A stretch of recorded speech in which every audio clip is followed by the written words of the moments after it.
Good afternoon. Good afternoon. Welcome to the National Press Club. My name is Alan Adams. I'm chairman of the Board of Governors of the National Press Club and an editor with the business newsletter Research Recommendations.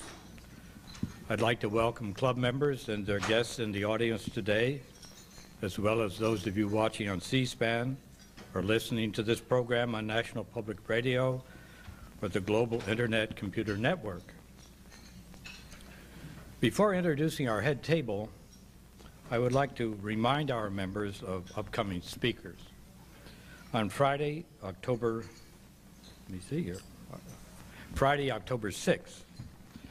paleoanthropologist Dr. Richard Leakey will talk about origins, politics, and the need for change. On Wednesday, October 11th, rescheduled from yesterday, is former Secretary of State James A. Baker III. And on Tuesday, October 17, Don Hewitt, executive producer of 60 Minutes, will address a press club audience. Transcripts and audio and video tapes of press club luncheons are available by calling 1-800-NPC-2334. The National Press Club is also pleased to announce the publication of a new book, the National Press Club's Best Contemporary Speakers, a book containing 13 of the best speeches made during 1994. To order a copy, call 1-800-NPC-2334. If you have any questions for our speaker, please write them on the cards provided at your table and pass them up to me. I will ask as many as time permits. I'd now like to introduce our head table guests and ask them to stand briefly when their names are called. From your right, Carol Giacomo, Reuters News Service. Carl Lubsdorff, Washington Bureau Chief, Dallas Morning News.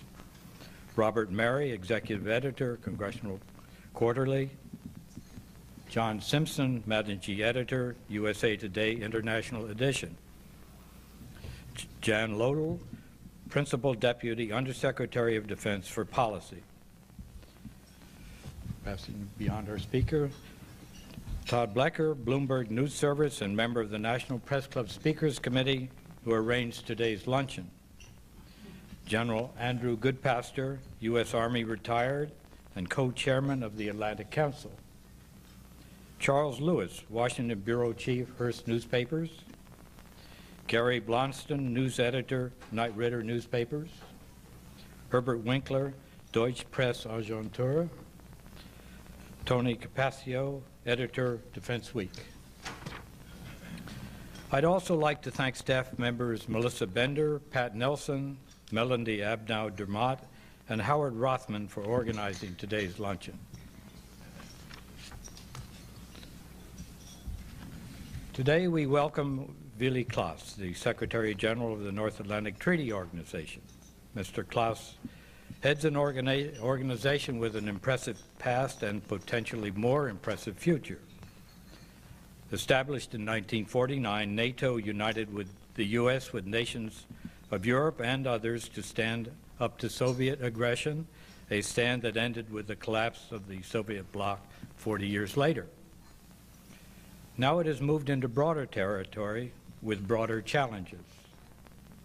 Recently, NATO has been the military might behind diplomacy in Bosnia. Is that to be its future? NATO is also pursuing the Partnership for Peace to foster cooperation with former communist nations. This will almost certainly lead to an expansion of NATO to include the likes of Poland or the Czech Republic.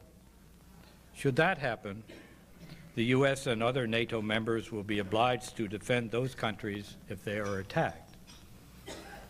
How well that will play in America has yet to be seen. And Mr. Claes will have to deal with the concerns of Russia, so vehemently opposed to NATO expansion. But with all the problems ahead, Mr. Claes can take comfort in recent successes, such as Sarajevo's tenuous steps towards peace, following NATO's military action against the Serbs. One such success, recounted in the New York Times, tells about children running through the Bosnian capital to reopen schools. One youngster offered this NATO testament. NATO, said Amel Efendik, aged 15, has improved my love life tremendously. He explained he had spotted the girl of his dreams, 14-year-old Amela, on the first day of class. What's next for NATO? Before Mr. Claes gives us his thoughts, a few words on his background. Born in Belgium some 57 years ago, Mr. Claes has had a distinguished career in Belgian politics. As Prime Minister of Economic Affairs several times and Deputy Prime Minister 5 times. He has been Belgium's Minister of State, Minister of Foreign Affairs, and in a broader context, Chairman of the Party of European Socialists. He became NATO's Secretary General a year ago. Ladies and gentlemen, please join me in welcoming Willy Claes, Secretary General of the North Atlantic Treaty Organization.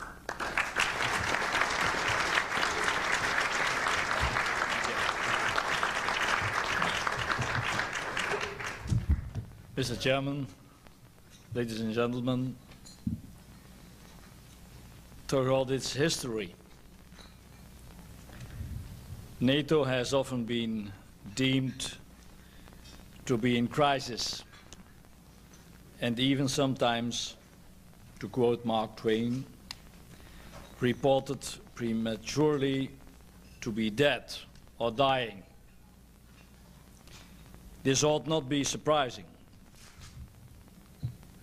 An alliance of 16 sovereign and independent nations, each free to pursue its own and sometimes selfish interests, is going to find it constantly challenging to agree on difficult issues and maintain a sense of common purpose. What is surprising, and indeed without parallel in history, is that NATO member nations have always pulled together and reached agreement on the tough decisions, including during the worst days of the Cold War, when fear of a formidable adversary sometimes threatened to drive us apart as often as it brought us together. Ironically, the end of the Cold War led some critics to question whether NATO still had a future. Some claimed that we were searching artificially for new missions, such as peacekeeping and partnership with the countries of NATO's east. Others complained that we were not performing these new missions well. Hence the slogans directed at NATO, such as out of area or out of business, and Bosnia alive or NATO dead. Well, I'm here today to tell you that NATO is very much in business in ways that would have been unthinkable even just 2 years ago. For the first time in our involvement in former Yugoslavia, we have finally had the opportunity to show that NATO could make a difference. And now Sarajevo is free from shelling, and Bosnia, we hope, may be on the road of a peace settlement, which NATO may be asked to help implement. At the same time, we are moving forward to extend the blessings of peace and stability which NATO members have enjoyed for the past half-century to the eastern part of Europe, both through the Partnership for Peace and through the eventual enlargement of the alliance to new members. But I am also here today to tell you that the next steps we will soon be taking on Bosnia, as well as the next steps we will be facing in the enlargement process, will not be easy. They will force us to move beyond the slogans, and as the American expression goes, to put our money where our mouth is.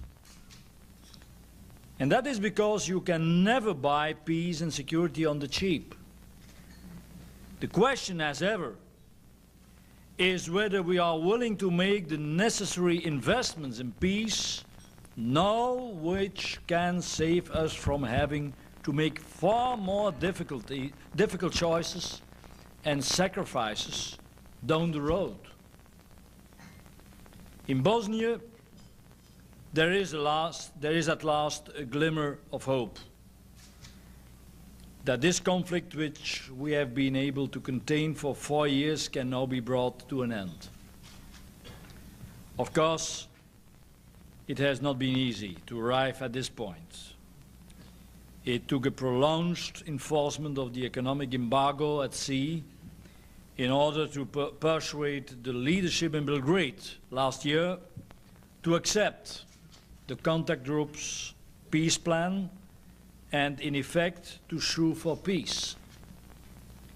And it took even longer to persuade the intransigent Serbs of Bosnia, who plainly believed that the international community lacked the unity and will to use force decisively. And there was surely some reason for the attitude, given that United Nations forces in Bosnia were deployed strictly for humanitarian and peacekeeping purposes and were vulnerable to hostage-taking and retaliation in the event of NATO action from the air. Indeed, their vulnerability produced the system of the double key, which severely limited the scope for the effective application of NATO air power. Even in the midst of these difficulties, however, we were learning important lessons for future crisis management operations. The folly of deploying neutral peacekeepings in a civil war, where there was no peace to keep. The impossibility of combining a peacekeeping effort on the ground with a peace enforcement mission in the air. The need for a clear and attainable mandate from the UN, as well as a sounder relationship between our two organizations, and the need for unity of command. Last month's operation, Deliberate Force, demonstrated that we had indeed learned these lessons well. It was preceded by redeployments of UN forces to more secure positions and the introduction for the first time in the conflict of combat-equipped and trained troops on the ground in the framework of the French-British-Dutch Rapid Reaction Force. And it was planned by UN and NATO military commanders working together, not so much with a dual key as with a single purpose. The result was a textbook demonstration of the use of limited force in the service of diplomacy. Clausewitz would have been pleased. And the first significant and sustained military operation in the history of the North Atlantic Alliance. I would argue that no other organization in the world could have used force so effectively and discriminately. We proved that NATO is not a Cold War instrument, but that it can indeed be used flexibly on behalf of tightly controlled political objectives in the profoundly different and more complex security environment of post-war era.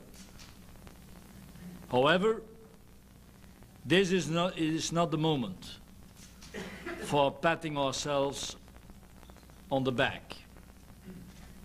If the history of NATO since 1949 teaches us one thing, it is that we can go from crime to success and yet still find ourselves tested yet again.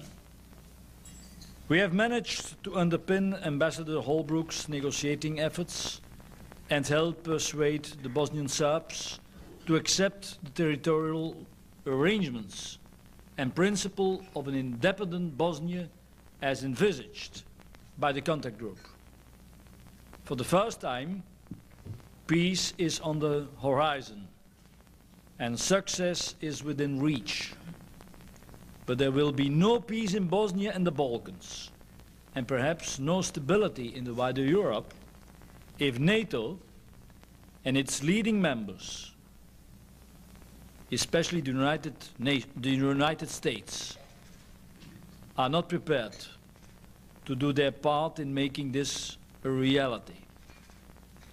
And it is simply a fact of life that NATO only functions well when the United States and Europe are together, as we demonstrated throughout the Cold War, the Gulf War, during the recent air campaign in Bosnia.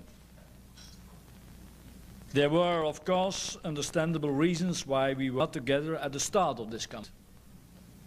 The American people were certainly not in the mood for another adventure just as the Gulf War came to a close. And so the United States gladly welcomed the Europeans' desire to take the lead. More fundamentally, neither Americans nor Europeans wanted to send ground forces in or to halt the conflict, which followed the breakup of former Yugoslavia. Unfortunately, we failed to recognize the fact that former Yugoslavia was not some sideshow, but rather the main arena in which the rules of the game for the post-Cold War security order were being established. And so we went our separate ways, each side according to its own national perspectives, shaped by historical experience. At the risk of oversimplification, for the European allies, the haunting memory of the Balkans as the powder keg of Europe was paramount. Hence, the emphasis on humanitarian assistance and peacekeeping, and the desire to avoid an intervention on one side, which might fan rather than douse the flames of conflict. For the Americans, the emphasis was on the moral aspect and the desire to assist the victims of aggression, or, through lifting the arms embargo, enable them to defend themselves. For 3 years, Europeans and Americans talked past each other. While the United States pressed for decisive action from the air, the European allies pointed to the dangers this would expose their peacekeepers on the ground, who indeed were taking casualties. The gap was only bridged this summer, when all allies concluded that before withdrawing and leaving the Balkan region to its fate, it was necessary to try robust action. But the current division of labor, with Europeans on the ground and Americans only in the air, is not something we can sustain. If we want to translate our success in Operation Deliberate Force into a permanent achievement, if we want to see both a secure and independent Bosnia and stability throughout the Balkans, we will need a NATO peace implementation force on the ground to make a settled cure. I wish I could say that there was some easier, painless or cost-free way to reach our objectives, but there is none. For example, if we were simply to lift the arms embargo without sending a peace force, all the arms in the world would not enable the Bosnians to prevail against their more powerful and populous neighbors, and it would certainly not bring the conflict to an end. Quite the contrary. Nor can we avoid our responsibilities because we think a given peace agreement is less than perfect. We cannot allow perfection to become the enemy of the good. Our standard must rather be a peace agreement that is signed in good faith by all three parties and which provides for an independent, defensible and viable Bosnian state within which the separate communities feel they can pursue their destinies safely and at peace with each other. I fully realize that in appealing for American participation in a peace implementation force, and I'm making this appeal today, it will be necessary to provide answers to a number of vital questions posed by the American Congress. And the first one of these is the most important. NATO troops will not be asked to go fight a war in the Balkans on behalf of one side against another. We will go in only if the Bosnian government is satisfied with the peace settlement and wants there, and only if all the parties have signed a pledge to respect the agreement as well.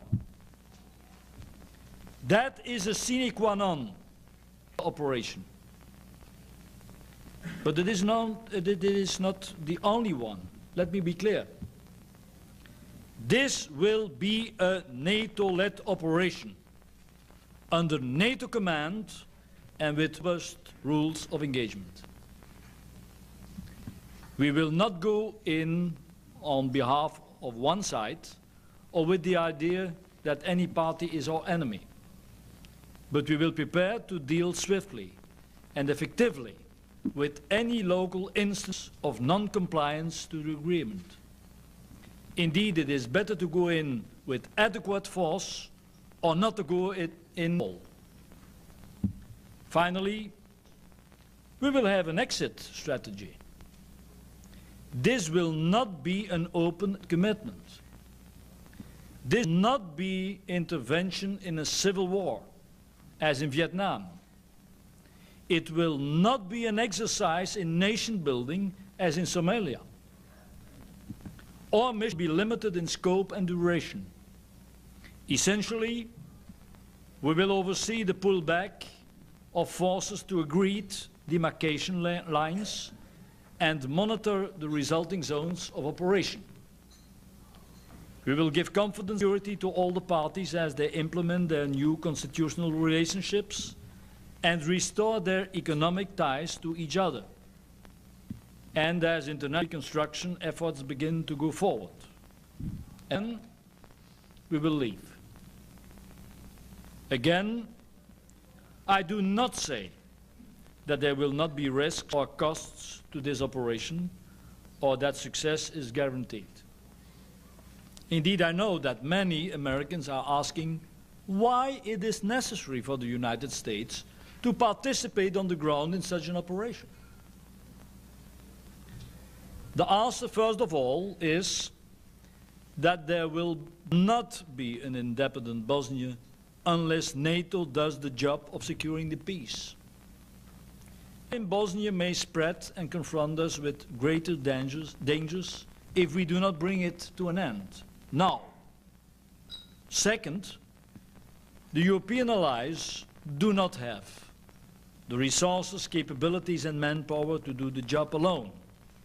But neither will the US be asked to go it alone. The allies will do their share on the ground and in the air, as they have been doing for over 3 years now. And third, the United States cannot fail to participate in such an operation without doing real damage to NATO and to America's position in Europe. This alliance simply cannot but be affected if its leading member does not play a substantial role in an operation of such critical importance to the peace and stability in Europe and share equally in the burden of risks and responsibilities. And I would argue this alliance is too important to America's global role and strategic interests to allow it to be damaged. You may yet need a strong NATO in a world of so much uncertainty and instability. Mr. Chairman, ladies and gentlemen, as I stated at the beginning of my remarks, we are now facing some tough decisions, not only on Bosnia, but also in relation to our democratic partners in Central and Eastern Europe and to Russia. It is one thing to proclaim the need to expand NATO membership, but it is something else together to assume the consequences. I believe, however, that we have an historic obligation to stabilize the area to NATO's east, which for generations has been treated as no man's land, a region where great powers clashed in their quest for influence and where local disputes often erupted into wider wars.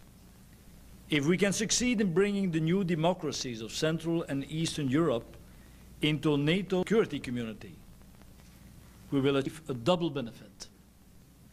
First, we will reduce future risks to our own security, and second, we will over time increase significantly the resources and capability available to NATO's collective defense and new missions, thus sharing the burdens more broadly. In other words, the enlargement of NATO is an exercise not in charity, but in enlightened self-interest. But to state firmly the principle of enlargement, not to imply that it can happen immediately or even easily.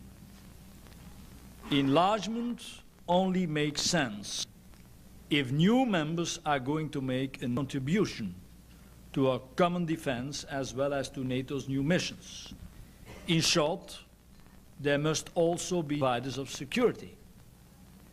At the same time, NATO enlargement must not draw new dividing lines in Europe or be a means of giving security to some while others are left out in the cold. That is why the Partnership for Peace will even grow in importance after enlargement, because it will constitute the broadest possible security community for NATO members and non-members alike. And that is why we undertook a study on enlargement, whose results were presented to our cooperation partners in Brussels last week. The points to the obligations that new members will have to assume in terms, for instance, of respecting democratic norms, providing adequate armed forces at NATO standard levels, common defense, and also achieve civilian control over those armed forces. At the same time, the study underlines the costs and changes that NATO faces internally. NATO's Article 5, the security guarantee, applies equally to all allies. So if we extend that guarantee, we have to mean it. The extension of an empty or half-hearted security guarantee will not only do nothing for Central and Eastern Europe, it will also mean the end of NATO, for once one ally's security is no longer the same as another's. The trust and solidarity on which NATO is based would soon crumble. So there is no cost-free enlargement option. We are right in asking prospective future members to prove their credentials by making efforts to meet certain standards. But we must be prepared to match their efforts with extra resources of our own. If it is thus in the interest of both sides, the existing 16 allies as well as those that wish to join NATO, that we do not rush prematurely into decisions on the who and when of NATO enlargement. This is a process which must be handled gradually and deliberately. Our cooperation partners who are interested as much as we in a strong, functioning NATO must take the time to analyze our enlargement study. In the next few days, we will be sending a NATO team to discuss the study in depth with them in their capitals.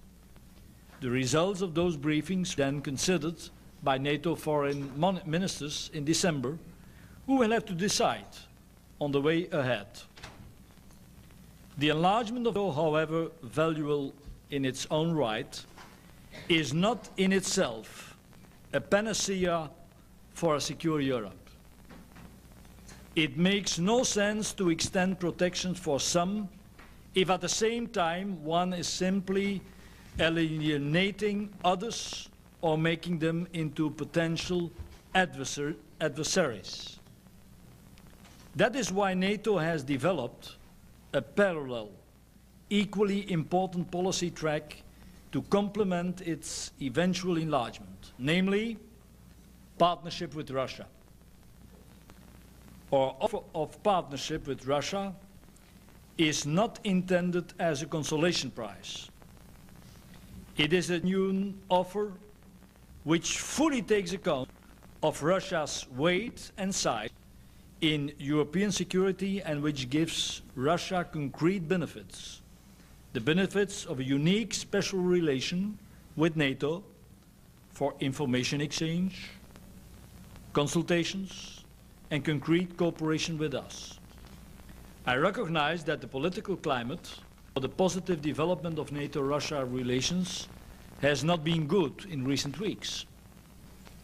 Nonetheless, I truly believe that Russia has nothing to gain from isolating itself.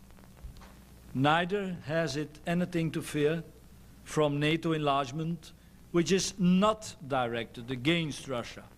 Indeed, a stable democratic Central and Eastern Europe, whose defense and security policies are not nationally oriented, but rather firmly anchored in NATO's multinational integrated structures, is the best environment for Russia's own political and market economic reforms to succeed.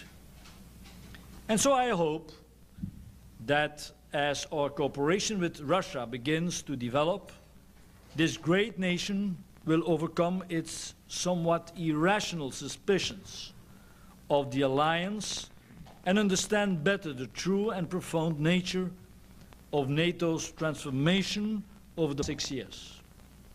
Certainly in treating Russia like a genuine partner and consulting openly and frequently with her, NATO will do all it can to accelerate this evolution.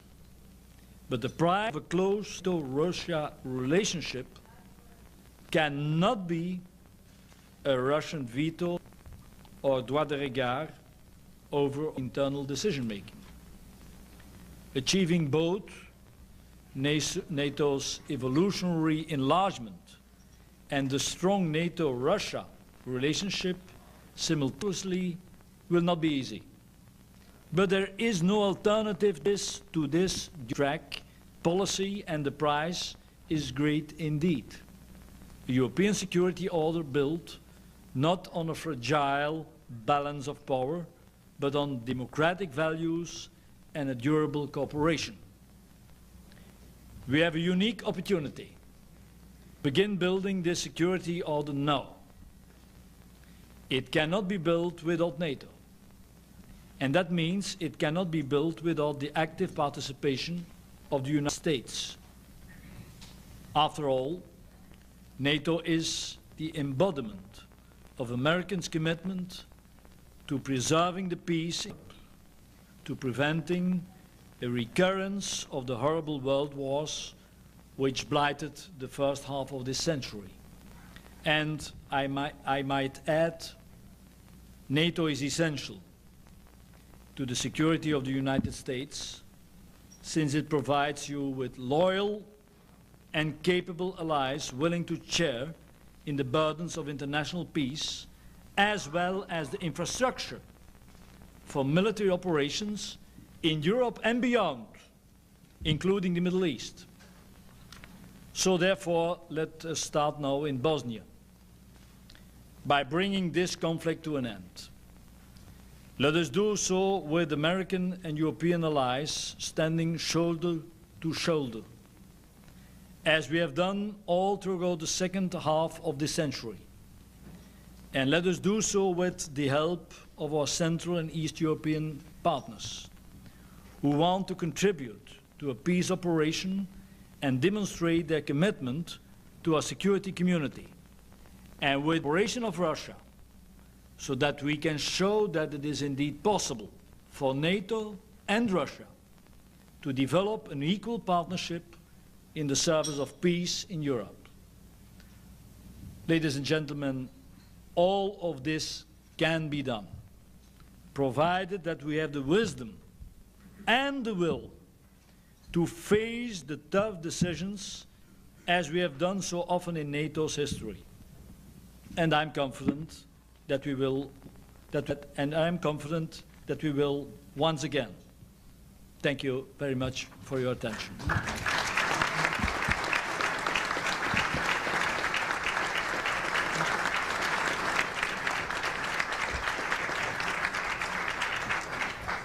Thank you, Mr. Claes. We have a number of questions. We're kind of flooded with questions, so we'll try to group them in subject matter a bit. But first, some late-breaking news. CNN has learned 2 NATO jets on routine reconnaissance over northwest Bosnia today fired harm missiles on Bosnia's Serb SAM anti-aircraft batteries after they were locked on by radar. Your comments, will this influence plans to restart enforcement of the no zone? I have no details on this news, but I can assure you that the very sophisticated anti-air defense system, which was controlled by the Bosnian Serbs, has been destroyed for an important part. Of course, I cannot assure that there are not longer some ground air missiles, and that can be the explanation. It shows, of course, that we are still taking risks in assuring our mandate we have accepted long time ago, namely the no-fly zone above Bosnia.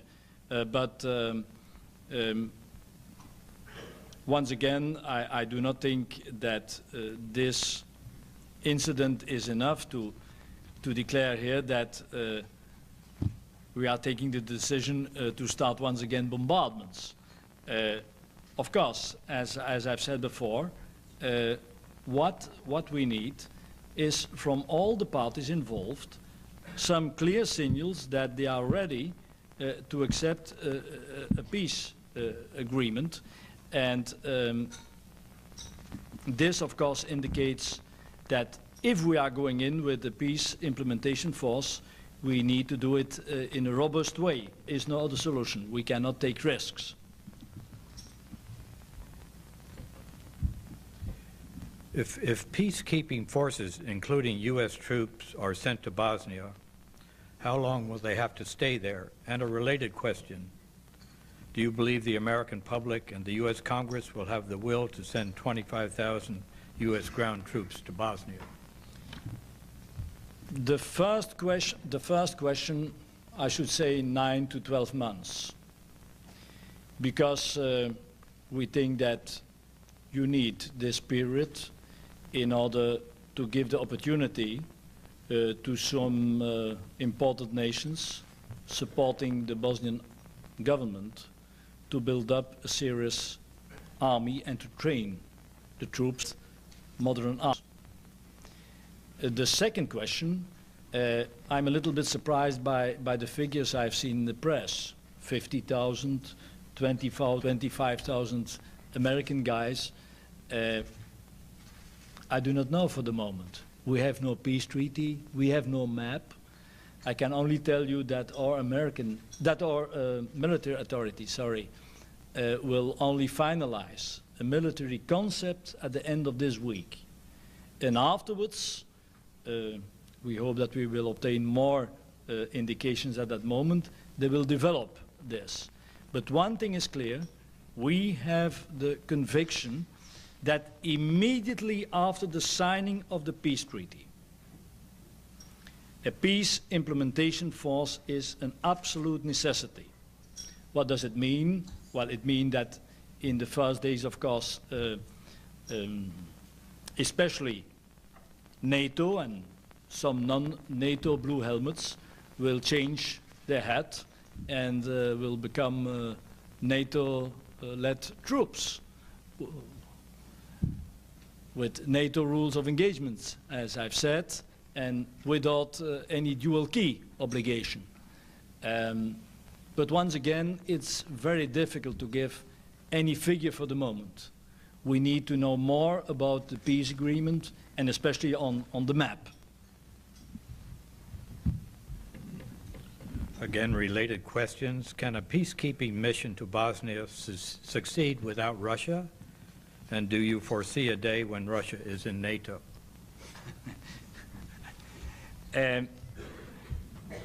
Frankly speaking, we believe that Russia has an important role to play in the peace process, as Russia is one of the permanent members of the Security Council and a member of the contact group. And we think that it's up to Russia to play a role in the implementation of this peace agreement. We know that probably the Russians will not be ready to put their troops under NATO command. So some imagination will be necessary in order to find some structural links between both, but I believe that this is possible.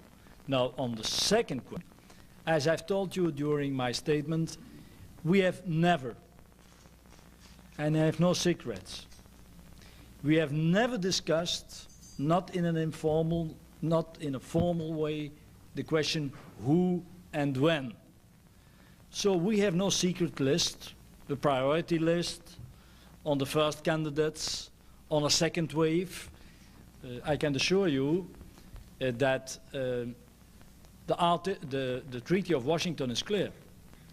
Article 10 indicates clearly that it's up to the NATO Council, taking a decision as always at unanimity, to invite a nation, or eventually several nations, to join the alliance. This is only a signal for the Secretary General, who can start at that moment negotiation with that nations or with those nations. Let us suppose that the negotiations are successful. The result of the negotiations will be the text of a treaty. And this treaty has to be ratified, not only by the parliaments of the 16 NATO nations, but I suppose by the parliaments of the candidates. That is the normal procedure. Now, concerning Russia, as I've said, we have no list at this moment. I do not know if our 16 foreign ministers will be ready during their December meeting to say to us, well, it's up to you to start now the study on the who and the when. I do not know. And secondly, as I know, a Russian membership to NATO is not at the Russian agenda for the moment. We have several questions on France. Will France rejoin NATO's integrated military structure, at least for the Bosnia peace enforcement? If not, won't NATO fall apart? And another question, do you think the French are justified in testing nuclear devices in 1995?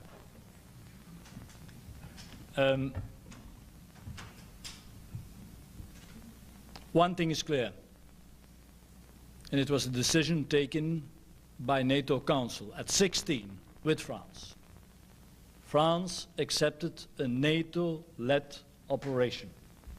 So France accepted for the peace implementation force the leadership of our military authorities. There is no doubt. Is this a structural signal? I do not know. I have not had the opportunity to meet President Chirac, and so I do not know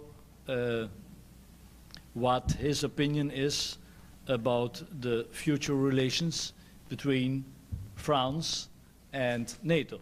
But I can tell you that especially on the non-Article 5 operations, crisis management, peacekeeping, France is taking all its responsibilities. I'm glad to tell you this. Now, on the nuclear tests, as you know, France does not belong to the integrated military structure. France does do not participate to the meetings of the defense ministers when we are discussing in the special nuclear group our problems. So it's not up to France to give any explanation in NATO on its nuclear activities for the moment.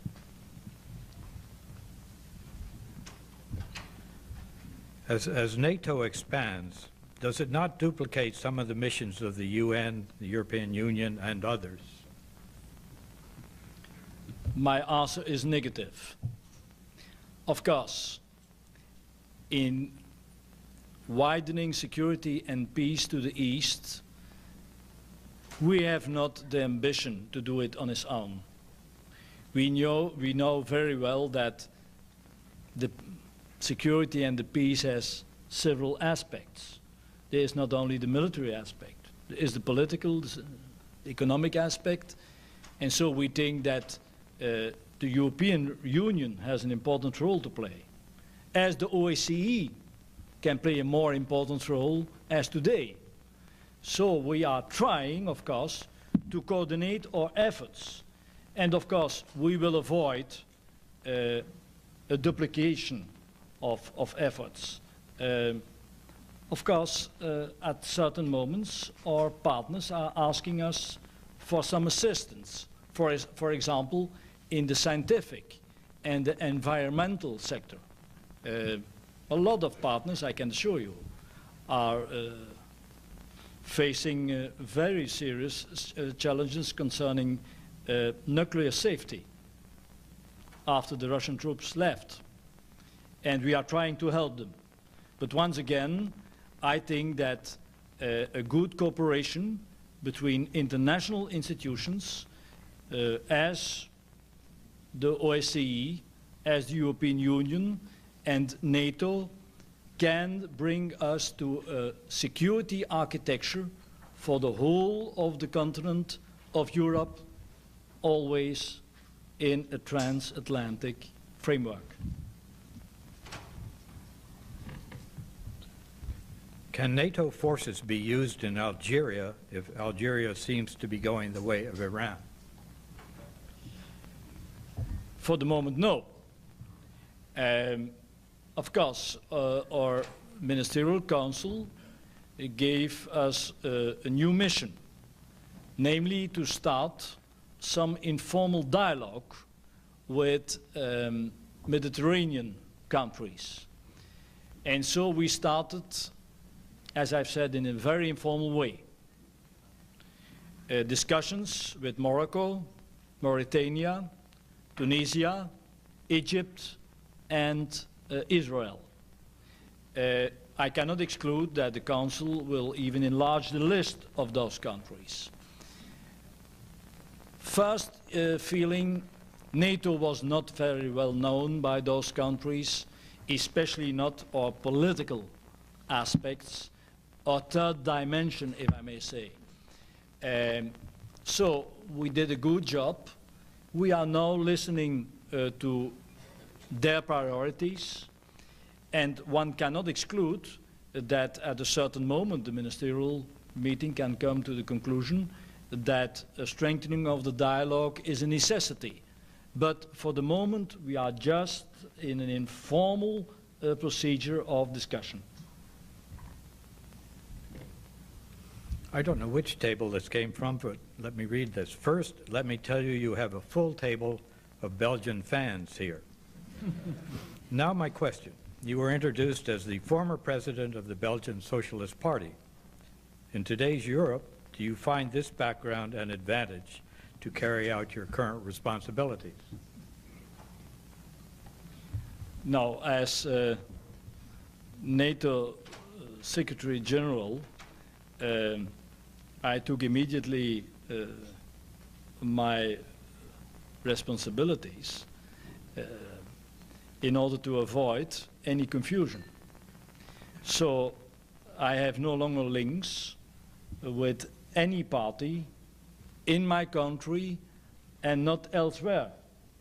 I've been president of the Social Democratic Party in Belgium from 75 to, no, from 75 to 77. And last years, indeed, I've been in the chair of the European Social Democratic Party. But as I've said, since I came to NATO, I think I have to maintain a strict, neutral political party, not to interfere in internal affairs, and especially not in the affairs of the political parties.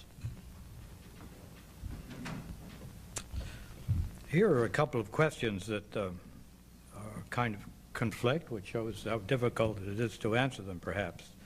When the Serbs first called for ethnic cleansing, why did NATO not move decisively and powerfully to stop the war? The second question, didn't your bombing campaign simply bolster the Croat Muslim forces, open the way for military reversal on the ground, and perpetuate the war? I think that the first question is a very logical one. And as I have said during my statement, we have learned lessons in the past. We were linked to the UN by a dual key. At several occasions, we have asked UN for the permission to start stronger military actions. As I've explained, the UN, and especially the UN Pro generals, refused for reasons I can understand. I'm not criticizing those generals. They were responsible, of course, for their troops on the ground. And there was indeed a contradiction between peacekeeping on the ground and peace enforcement in the air. And only after the tragedy in some safe areas as Srebrenica and Seba, the UNPROFOR generals accepted that more concentration of their troops was necessary in order to protect them, and they accepted the need for NATO to attack in a more strong way. We did not do it especially against the Serbs in order to help Croats or Muslims. But there is no doubt, if the safe areas, and the safe areas are not the result of a NATO decision, ladies and gentlemen, they are the result of a Security Council resolution. If those safe areas disappeared, it was the result of actions meant by the Bosnian Serbs. So it was normal that we were reacting against the Bosnian Serbs. Now, once again, we are not willing to go in war and to take positions in favor of one or other party. We are going to go in if the peace agreement is signed by the three parties involved in the conflict in order to impose, if necessary, the peace.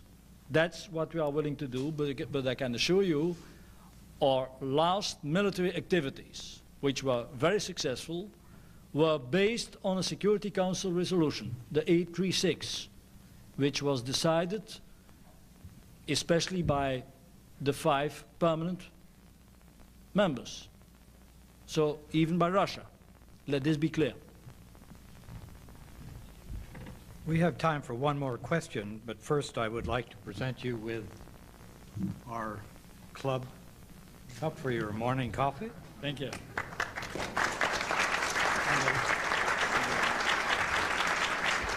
And a certificate of appreciation. We have enjoyed your visit very much. Thank you.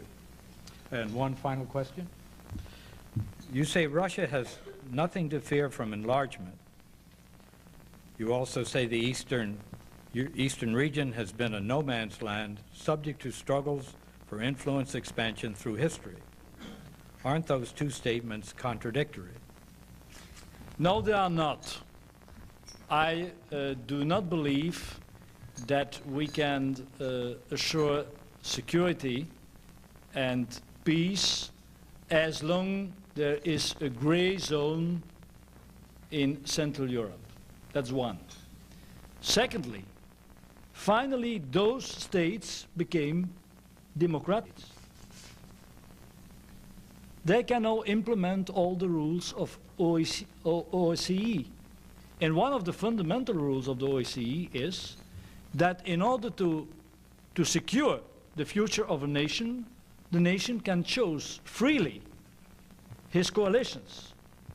So a lot of nations in Central and Eastern Europe are asking us for full membership. This is very democratic. Now, if I may add, I've said it during my statement, we are feeling a little bit unhappy because we are still presented as being the enemy as it was during the Cold War. We are acting just as the IMF, as the US, as the European Union, as the OECD, as other international organizations and nations, as Germany, trying to help those who are willing to consolidate the process of democratization and economic reforms in Russia. No less, no more. Now, of course, I can understand that some time is needed to convince as well the political as the military class as public opinion. But let me say this frankly. The more Russian personalities are making strong speeches against expansion, the more Central European countries are knocking at NATO door in order to accelerate the process of expansion. So I think that some positions taken by Russian authorities and speeches made are very counterproductive. And once again, let me say it very clearly, we have not at all any aggressive intention towards Russia. Russia is an important country in Europe.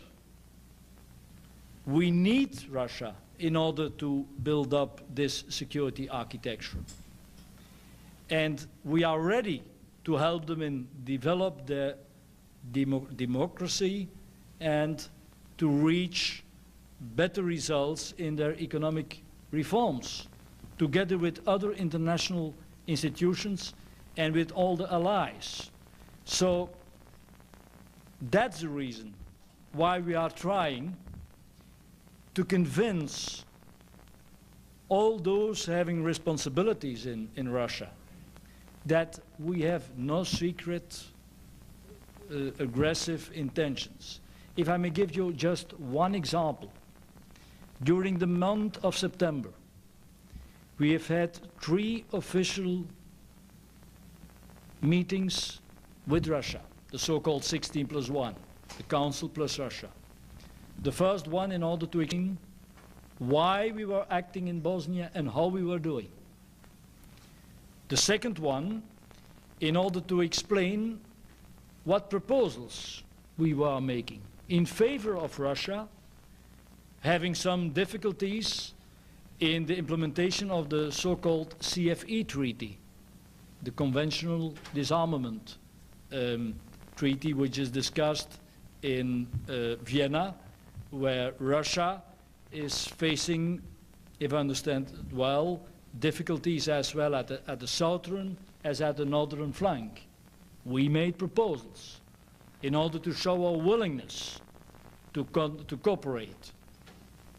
And finally, as I've told you, we have made last week official way proposals in order to start the so-called agreement on broad and enhanced dialogue, foreseeing as well mutual information as political consultation, as even cooperation, especially in the field of security.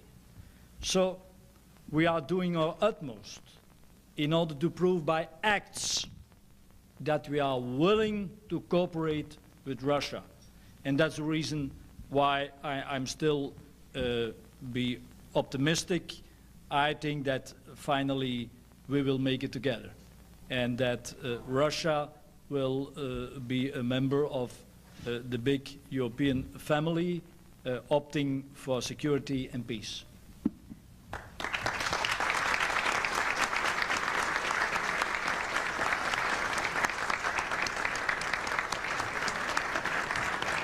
Thank you very much, Mr. Claes. Thank you for coming. Very interesting indeed. Thank you. Your excellent questions. Press Argentura, Tony Capaccio, editor, Defense Week. I'd also like to thank staff members Melissa Bender, Pat Nelson, Melanie Abnow-Dermott, and Howard Rothman for organizing today's luncheon. Today we welcome Willy Claes, the Secretary General of the North Atlantic Treaty Organization. Mr. Claes heads an organization with an impressive past and potentially more impressive future. Established in 1949, NATO united with the U.S. with nations of Europe and others to stand up to Soviet aggression, a stand that ended with the collapse of the Soviet bloc 40 years later. Now it has moved into broader territory with broader challenges. Recently, NATO has been the military might behind diplomacy in Bosnia. Is that to be its future? NATO is also pursuing the Partnership for Peace to foster cooperation with former communist nations. This will almost certainly lead to an expansion of NATO to include the likes of Poland or the Czech Republic.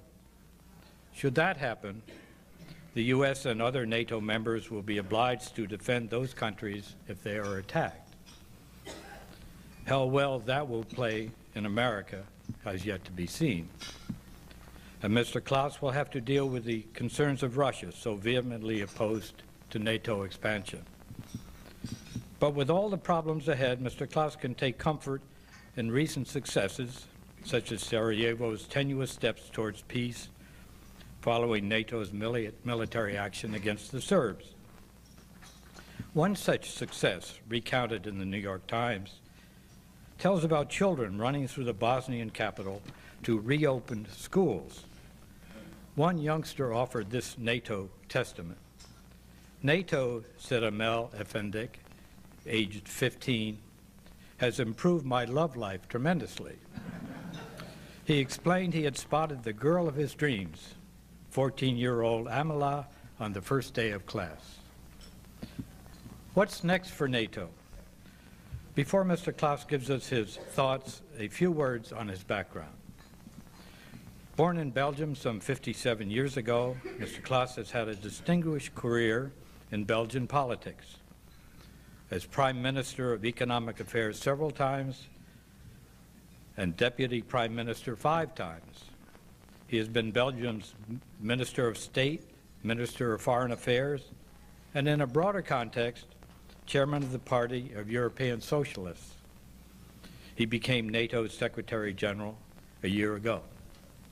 Ladies and gentlemen, please join me in welcoming Willy Claes, Secretary General of the North Atlantic Treaty Organization. The National Press Club is also pleased to announce the publication of a new book, the National Press Club's Best Contemporary Speakers, a book containing 13 of the best speeches made during 1994. To order a copy, call 1-800-NPC 22334. If you have any questions for our speaker, please write them on the cards provided at your table and pass them up to me. I will ask as many as time permits. I'd now like to introduce our head table guests and ask them to stand briefly when their names are called. From your right, Carol Giacomo, Reuters News Service. Carl Lubsdorff, Washington Bureau Chief, Dallas Morning News. Robert Mary, Executive Editor, Congressional Quarterly. John Simpson, Managing Editor, USA Today International Edition. Jan Lodel, Principal Deputy Undersecretary of Defense for Policy. Passing beyond our speaker, Todd Blecker, Bloomberg News Service and member of the National Press Club Speakers Committee, who arranged today's luncheon. General Andrew Goodpaster, U.S. Army retired and co-chairman of the Atlantic Council. Charles Lewis, Washington Bureau Chief, Hearst Newspapers. Gary Blonston, News Editor, Knight Ridder Newspapers. Herbert Winkler, Deutsche.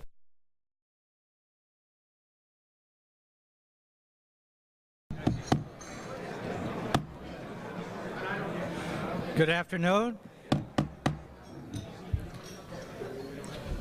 Good afternoon. Welcome to the National Press Club.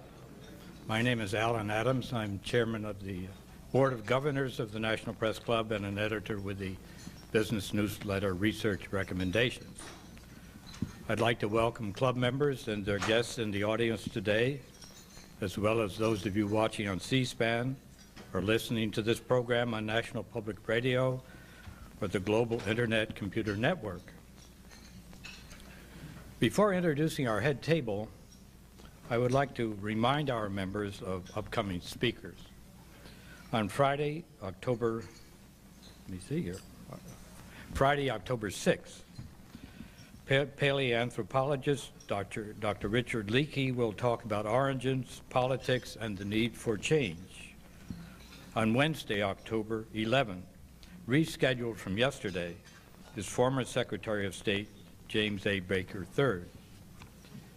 And on Tuesday, October 17, Don Hewitt, executive producer of 60 Minutes, will address a press club audience. Transcripts and audio and video tapes of press club luncheons are available by calling 1-800-NPC 2334.